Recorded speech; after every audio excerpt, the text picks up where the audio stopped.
Well, let me start with the simple rate comparisons first, because I guess it's what you should look for in terms of competition results. And there are a lot of rate studies.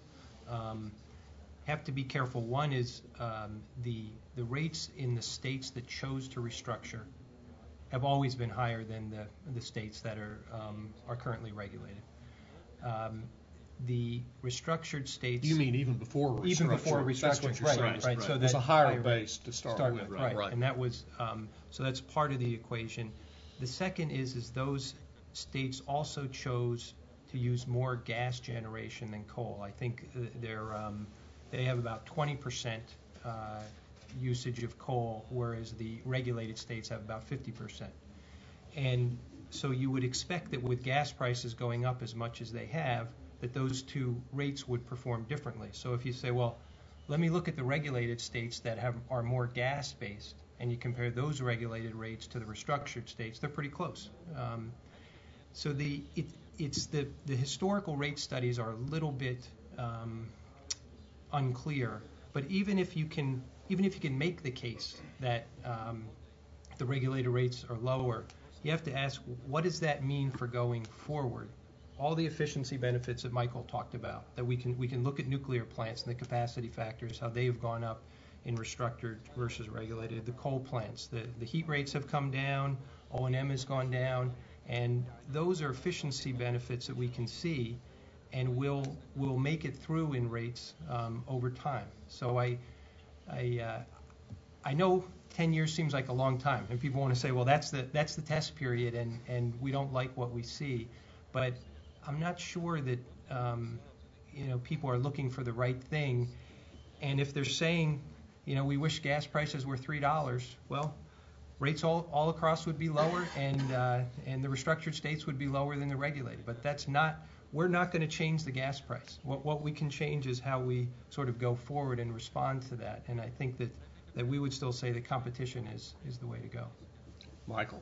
Yeah, I think that it is. The comparisons are misleading and have to be looked at carefully, as Frank suggested. It is a lot about the natural gas prices. But the point that Frank made as well in his part of the presentation, the decade that people are looking at when they're thinking about this and making these comparisons in their head or on papers is the decade when the regulated states were pretty much living off of the previous construction that had gone on before, of relatively low levels of capital investment. We're now entering a new phase for them as well. We've got several coal plants in construction in regulated states that I think are likely going to turn out to cost a little more than they thought going in. We have a number of regulated utilities, some of whom are not that big, talking about building new nuclear plants. We'll see how that plays out. So that's to Bill Massey's point about if we stay this particular course and we have this conversation again in 5 or 7 years, I think regardless of what gas prices are, we're going to have a little more mixed story because the investment part of the story is going to begin to play out. And that's where I think we would expect over the long term, over an investment cycle, that the competitive markets would vastly outperform the regulated markets. There are all kinds of rate studies. Some of the data we have seen indicates that from 1990, from 1999 until 2007, if you compare the rates in restructured states with the rates in regulated states, they're up on average about 33 to 35% in all of those states. Now, there's some that are higher, there's some that are lower, but if you average all the restructured states and you average all the regulated states, it's about the same number. So I think perceptions are simply incorrect, and the story is a lot more nuanced than just big numbers would give you. There is the perception in certain markets that restructuring is the cause of the increases, and there's no proof of that at all. It's virtually all attributable, and there are studies that show this, to increases in fuel costs and increases in steel and all sorts of other materials that go into building new power plants.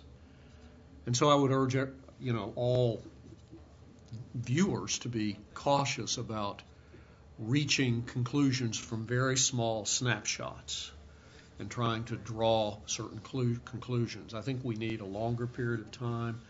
We're in a critical phase right now in which policymakers are looking at what is going to be the regulatory model going forward.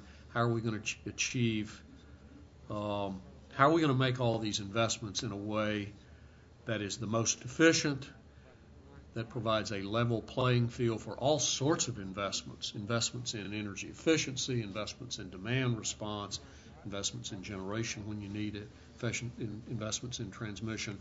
How do we do that in the most efficient way possible with the least risk to consumers? And I think that's what we're talking about.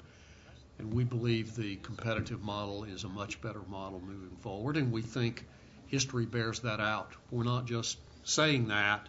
We have a lot of data on that point from the 70s and the 80s, which this study brilliantly depicts.